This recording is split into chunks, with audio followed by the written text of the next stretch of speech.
You know what separates the successful from everyone else? It's not talent. It's not luck. It's not even intelligence. The difference comes down to one simple truth that most people never learn. Successful people do what unsuccessful people are not willing to do. And they do it whether they feel like it or not. Let me tell you something that changed my life when I finally understood it. Your feelings are the worst possible guide for your actions. The worst. And here's why that matters more than anything else I could tell you today. I learned this lesson the hard way, and it cost me years of my life. When I was 25 years old, I was broke. I mean really broke. I had pennies in my pocket and nothing in the bank. And you know what my problem was? I was a slave to my moods. If I felt like making calls, I made calls. If I felt like going to see a prospect, I went. If I didn't feel like it, well, I found something else to do. I'd tell myself I'll do it tomorrow when I'm feeling better. I'll do it when I'm more motivated. I'll do it when the time is right. The time was never right because my feelings were never consistently right. Here's what nobody tells you when you're starting out. Your emotions change like the weather. One day you're on top of the world, ready to conquer anything. The next day you wake up and you don't even want to get out of bed. And if you're letting those moods dictate your actions, you're going to have the results that match that inconsistency. You'll be up 1 month, down the next, 1 step forward, 2 steps back. And 5 years later, you'll still be in the same place, wondering why nothing has changed. The truth is, your emotions lie to you. They really do. They tell you that you can skip today because you're tired. They tell you that one day off won't matter. They tell you that you can start fresh on Monday or next month or next year. And every time you listen to that voice, you're making a deal with mediocrity. You're trading what you want most for what you want right now. And that's a trade that will bankrupt your future. Let me share something with you. When I met my mentor, Mr. Schoaf, I was working as a stock clerk and I was barely making ends meet. One day he asked me, Jim, how long have you been working at this company? I told him about 4 years. He said, and how much are you making? I told him. Then he asked me the question that changed everything. So in 4 years, that's the best you can do? I made excuses. I told him about the economy, about my bad luck, about all the things that weren't my fault, and he listened patiently. Then he said something I'll never forget. Jim, if you'll change, everything will change for you. But you've got to work on yourself harder than you work on your job. That conversation woke me up, but here's the thing, knowing isn't enough. I knew I needed to change. I knew I needed to do better, but I still didn't have the key ingredient. I was still waiting to feel like changing. I was waiting for motivation to strike me like lightning. I was waiting to wake up one morning transformed. And Mr. Schoaf saw right through that too. He told me, Jim, stop waiting to feel like it. That day might never come. Here's what you do instead. You make a plan, and then you follow the plan whether you feel like it or not. That's the secret. That's what separates the amateurs from the professionals. And you know what? He was absolutely right. That one shift in thinking took me from being broke at 25 to becoming a millionaire by the time I was 31. Not because I was smarter than I was before. Not because I got lucky. But because I stopped letting my moods run my life. Think about this for a moment. When you wake up in the morning and you don't feel like going to work, do you go anyway? There's a boss expecting them. There's a paycheck on the line. But when it comes to working on their dreams, working on their goals, working on becoming better, suddenly feelings matter. Suddenly, if they don't feel like it, they don't do it. And that's exactly backwards. Your job, the one that might not even fulfill you, you'll show up for that no matter how you feel. But your dreams, the life you say you want, you'll only work on those when the mood strikes you. That doesn't make any sense. And yet that's exactly how most people operate. They give their best energy, their best discipline, their best consistency to someone else's dream while their own dreams get whatever's left over, and what's usually left over is nothing. Here's what I learned. Moods are just weather patterns passing through your mind. They come and they go. If you wait for the perfect mood to take action, you'll wait forever. But if you develop the habit of doing what needs to be done, regardless of how you feel, you'll accomplish more in 1 year than most people accomplish in 10. Because while everyone else is waiting to feel like it, you're already doing it. While everyone else is negotiating with themselves about whether today is the right day to start, you've already finished. Let me tell you about a conversation I had with a young man who came to one of my seminars. He said, "Mr. Rohn, I want to be successful, but I just can't seem to get motivated." I asked him, "Do you brush your teeth every day?" He looked confused and said, "Yes." I said, "Do you wait until you feel like brushing your teeth?" He laughed and said, "No." "Then why," I asked, "do you wait to feel like doing the things that would make you successful?" He didn't have an answer. And that's because there is no good answer. The things that matter most in life, the things that will determine whether you succeed or fail, whether you thrive or just survive, these things can't be left up to your feelings. They're too important. You don't feel your way to success. You discipline your way there. You create habits. You make plans. You set standards for yourself. And then you keep those standards especially when you don't feel like it. This is what I call the slight edge. It's the difference between those who make it and those who don't. It's not dramatic. It's not even noticeable at first. But someone who exercises when they don't feel like it, who makes the calls when they'd rather not, who studies when they're tired, who saves money when they want to spend it, that person is making deposits into their future. And over time, those deposits compound, they grow, they multiply. And one day, that person wakes up and they're living a completely different life than the person who kept waiting to feel like it. Your feelings will tell you to take the easy road. Your feelings will tell you to sleep in. Your feelings will tell you that one day off won't hurt. Your feelings will lie to you every single time. But your plan tells you the truth. Your plan knows where you want to go. Your plan knows what it takes to get there. And if you'll follow your plan instead of your mood, if you'll trust your vision instead of your emotions, you'll get there. I promise you that. Now, let me tell you about the difference between wishful thinking and actual planning, because most people confuse the two. They say they have a plan, but what they really have is a wish list. They say, "I want to make more money." That's not a plan, that's a wish. They say, "I want to lose weight." That's not a plan, that's a hope. They say, "I want to be successful." That's not a plan, that's a fantasy. A real plan is something entirely different. And until you understand what a real plan looks like, you'll keep setting goals that disappear the moment your mood changes. When Mr. Schoaf taught me how to plan, he showed me something that revolutionized my entire life. He said, "Jim, success is not a mystery, it's a formula. And if you'll follow the formula, you'll get the results. It's as predictable as mathematics." Then he sat me down, and we mapped out exactly what I needed to do. Not someday, not when I felt ready, not when the timing was perfect. We mapped out what I needed to do starting that very day. He made me write it down. All of it. He said, "Jim, here's a secret that will save you years of wandering around hoping things will get better. Goals that are not in writing are not goals. They're just wishes. And wishes don't come true for adults. You want to turn your life around? Start by turning your wishes into plans, and you do that with a pen and paper." So I wrote down exactly how much money I wanted to make. I wrote down exactly what I needed to do every single day to make that happen. I wrote down how many people I needed to talk to, how many presentations I needed to make, how many books I needed to read. Everything became specific. Everything became measurable. Everything became real. And here's what happened when I did that. Suddenly my moods didn't matter as much. Why? Because I wasn't asking myself every morning, "What do I feel like doing today?" I was looking at my plan and saying, "This is what I committed to doing today."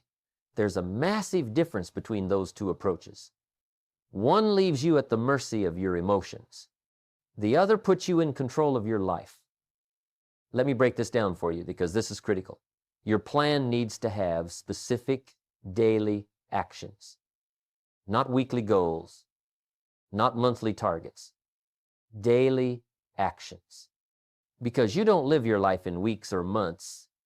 You live it one day at a time. And if you don't know what success looks like today, you'll never know what it looks like long term. So you've got to ask yourself, what are the handful of things that if I did them every single day would guarantee my success? And once you know what those things are, those become non-negotiable. Those become your daily disciplines. I learned something else from Mr. Shoaff that most people never figure out. He said, Jim, success is a few simple disciplines practiced every day. Failure is a few errors in judgment repeated every day. Think about that. The difference between success and failure isn't this huge canyon you have to leap across. It's tiny things done consistently over time. It's reading 10 pages of a good book every day instead of watching television. It's making 5 extra calls instead of making excuses. It's saving $5 instead of spending it on something you don't need. These things are easy to do, but they're also easy not to do. And that's the trap. You know what most people do? They look for the big break. They look for the lucky moment. They look for the one thing that's going to change everything overnight. And while they're looking for that miracle, they're neglecting the simple daily disciplines that would actually transform their lives. They want the result without the process. They want the harvest without the planting. And life doesn't work that way. You've got to pay the price, and you've got to pay it every single day. Here's another thing I learned about planning. Keep it simple. Don't overcomplicate this. I've seen people create these elaborate, complex systems with 50 different goals and 100 different action steps, and you know what happens? They get overwhelmed and they quit. Your plan should be simple enough that you can remember it without looking at it.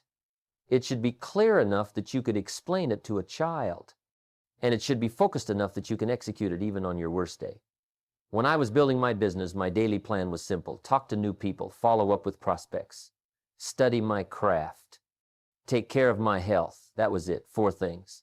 But I did those 4 things whether I felt like it or not, whether it was sunny or raining, whether I was excited or discouraged, whether I had a good day yesterday or a terrible one.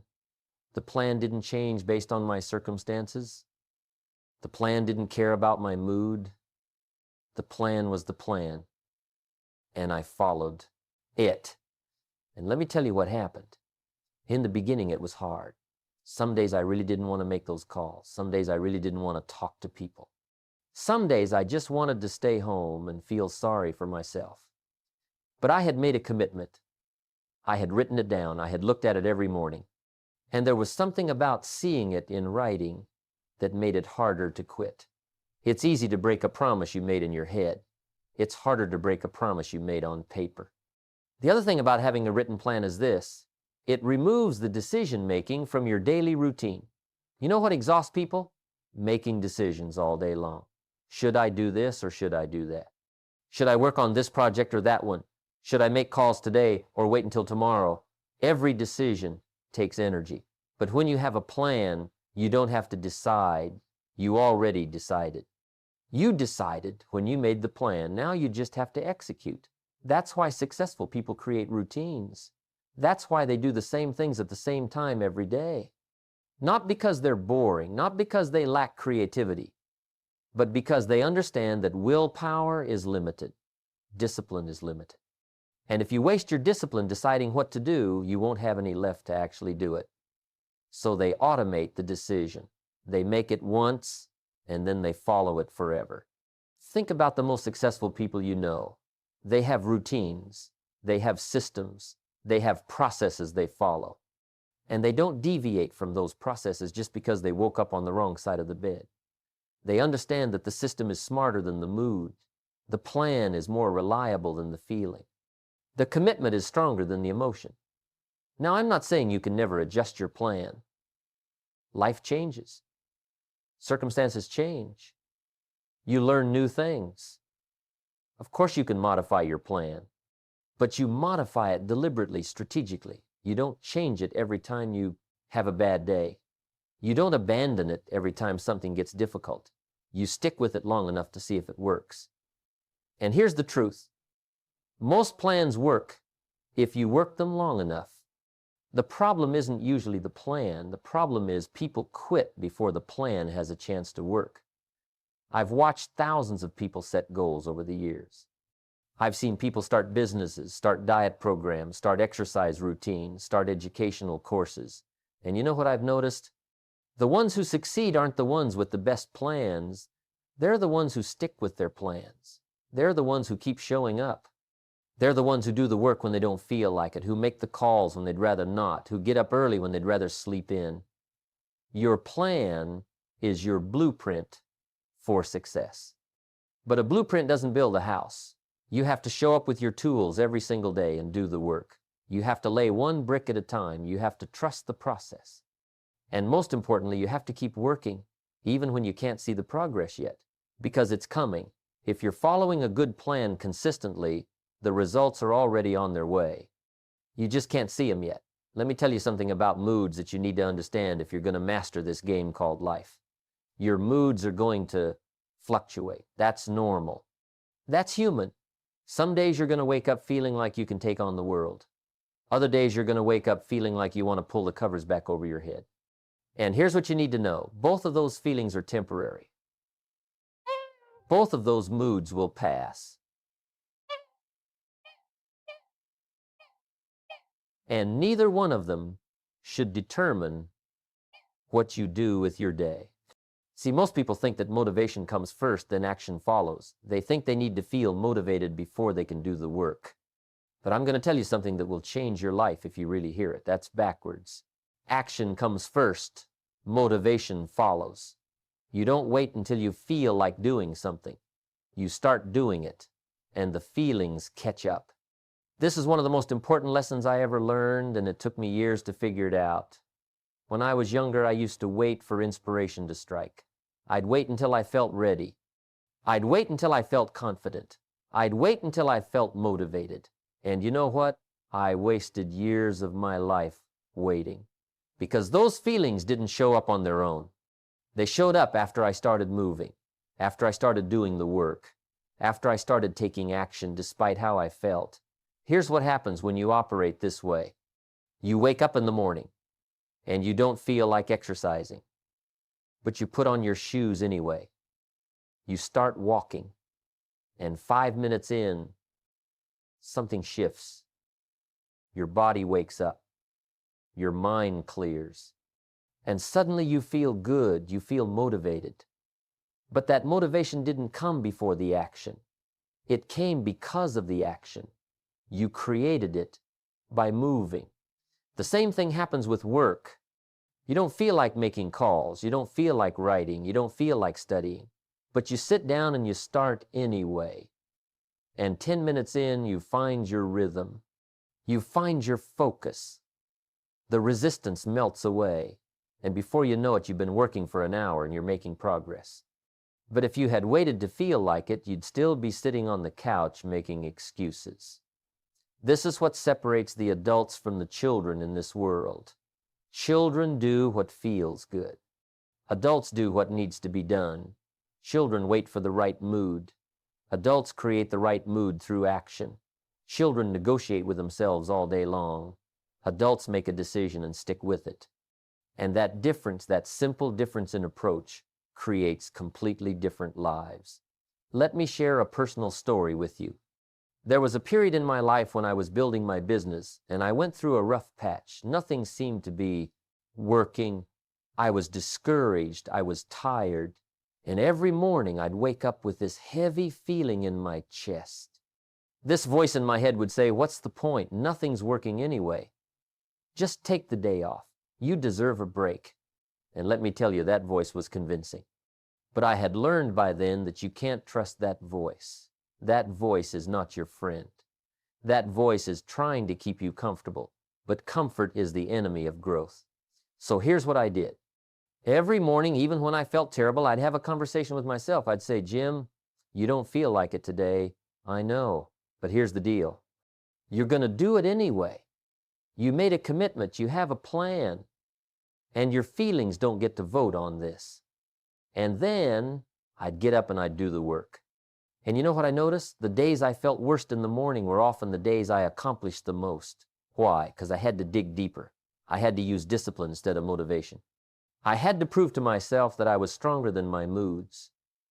And every time I did that, every time I kept my commitment, despite how I felt, I built something more valuable than success. I built self-respect. That's what people don't understand.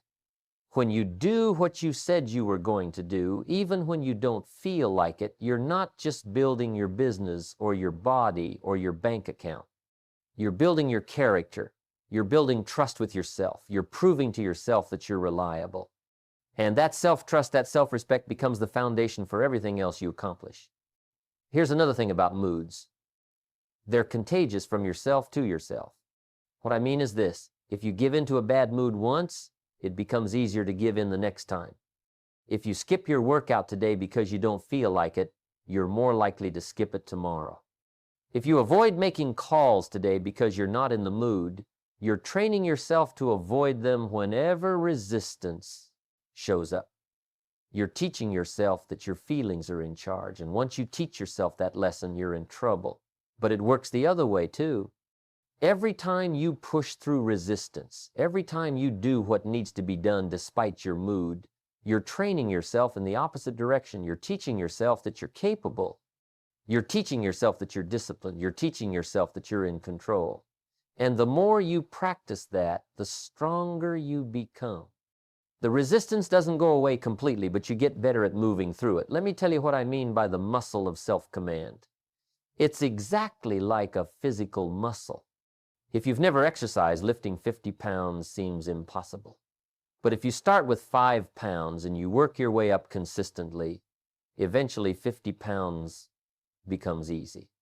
The same thing happens with discipline. If you've been following your moods your whole life, following a plan seems impossible at first. But if you start small and you build a habit, eventually it becomes second nature. The key is to start where you are. Don't try to transform your entire life overnight. Don't make 20 commitments you can't keep. Start with one. Make one promise to yourself and keep it no matter what. Maybe it's reading 10 pages every day. Maybe it's making 5 calls. Maybe it's exercising for 20 minutes. Pick one thing and do that one thing every single day for 30 days, regardless of how you feel. And watch what happens. You'll build the muscle. You'll build the habit. And more importantly, you'll build the belief that you can do this. I've watched this transformation happen in thousands of people over the years. They start out as victims of their moods, blown around by every feeling that comes along. And then they learn this principle. They learn to separate themselves from their emotions. They learn to observe their feelings without obeying them. They learn to say, I feel tired, but I'm going to work anyway. I feel discouraged, but I'm going to keep going anyway. I feel like quitting, but I'm going to persist anyway. And when they learn that skill, everything changes. This is what I mean by mastering your internal weather. You can't control whether the storm comes. You can't control whether you wake up feeling great or terrible. But you can control what you do about it. You can control whether you let the weather determine your actions. And the people who master this skill, the people who learn to work regardless of their internal conditions, those are the people who accomplish extraordinary things.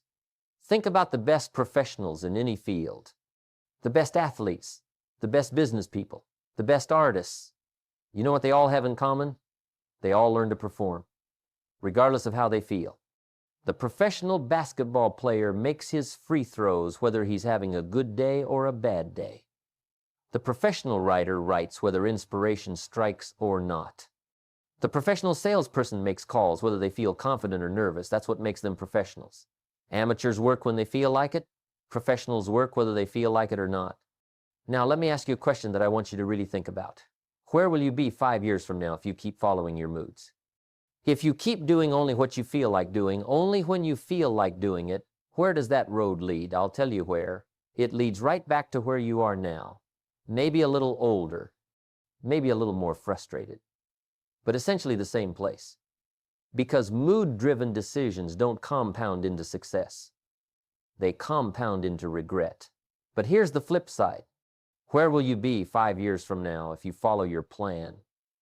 If you do what needs to be done every single day, regardless of how you feel, if you make those calls, read those books, save that money, build those relationships, work on your skills, I'll tell you where you'll be. You'll be somewhere you can't even imagine right now, because disciplined decisions compound into extraordinary results. I've lived both sides of this equation. I know what it's like to follow my feelings, and I know what it's like to follow my plan. And I can tell you without any hesitation, following the plan is harder in the moment, but easier in the long run. Following your moods is easier in the moment, but devastating in the long run. You get to choose your hard. You can have the hard of discipline or the hard of regret, but you don't get to avoid hard. That's not one of the options. Let me tell you what I've seen over the decades I've spent studying success and teaching these principles. The people who follow their plans, who stick to their commitments, who do the work regardless of their feelings, these people create lives that most people only dream about. Not because they're smarter, not because they're luckier, but because they understand something fundamental. Success is the natural consequence of consistent action over time. On the other hand, the people who follow their moods, who wait for inspiration, who work only when they feel like it, these people end up 5, 10, 20 years down the road wondering what happened. They had dreams too, they had goals too, they had potential too, but they made the fatal mistake of letting their feelings guide their actions. And feelings, as we've established, are terrible guides. Here's something else you need to understand. Life is going to test you. It's going to throw you curveballs. Things are going to happen that you didn't plan for. You're going to have bad days. You're going to have bad weeks. You might even have bad months. And during those times, your feelings are going to scream at you to quit, to give up, to abandon your plan. And this is where you find out who you really are. When everything's going well, it's easy to follow a plan. When you're feeling good, motivated, excited, anybody can work hard under those conditions. But when things get tough, when you're tired, when you're discouraged, when nothing seems to be working, that's when following your plan matters most. That's when the rubber meets the road. That's when you separate yourself from the crowd. I'm not going to lie to you and tell you it's easy. It's not. There will be days when every fiber of your being wants to quit. There will be mornings when the alarm goes off and you want to throw it across the room. There will be moments when you question everything. And in those moments, you need to remember why you started. You need to remember what you're building. You need to remember that this temporary discomfort is the price of your future freedom. But let me also tell you about the flip side of this discipline. Yes, it's hard sometimes. Yes, it requires sacrifice.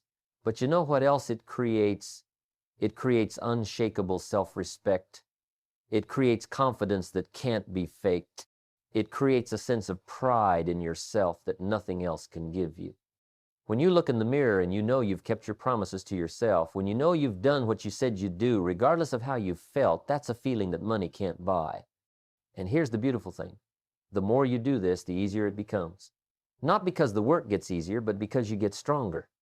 Remember what I said about building the muscle of self-command? Well, 5 years of following your plan makes you a completely different person than you are today. You become someone who doesn't need to negotiate with yourself every morning. You become someone who just does what needs to be done. It becomes part of who you are. Now, I want to address something before I finish. Some people hear this message and they think I'm saying you should never be flexible. They think I'm saying you should never adjust your plan or take a day off or listen to your body. That's not what I'm saying. There's a difference between being flexible and being weak. There's a difference between adjusting your plan based on new information and abandoning it because you don't feel like working today. Here's the test. Are you changing your plan for a good reason, or are you changing it to avoid discomfort? Are you being strategic, or are you making excuses? Are you adjusting your approach while keeping your commitment, or are you just quitting? You know the answer to these questions. You might fool other people, but you can't fool yourself. Let me leave you with this. You're standing at a crossroads right now. One road is familiar.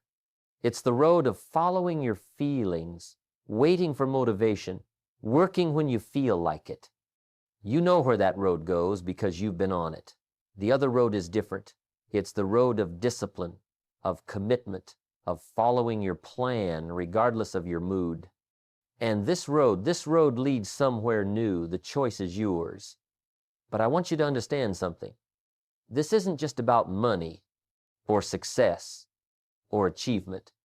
This is about who you become.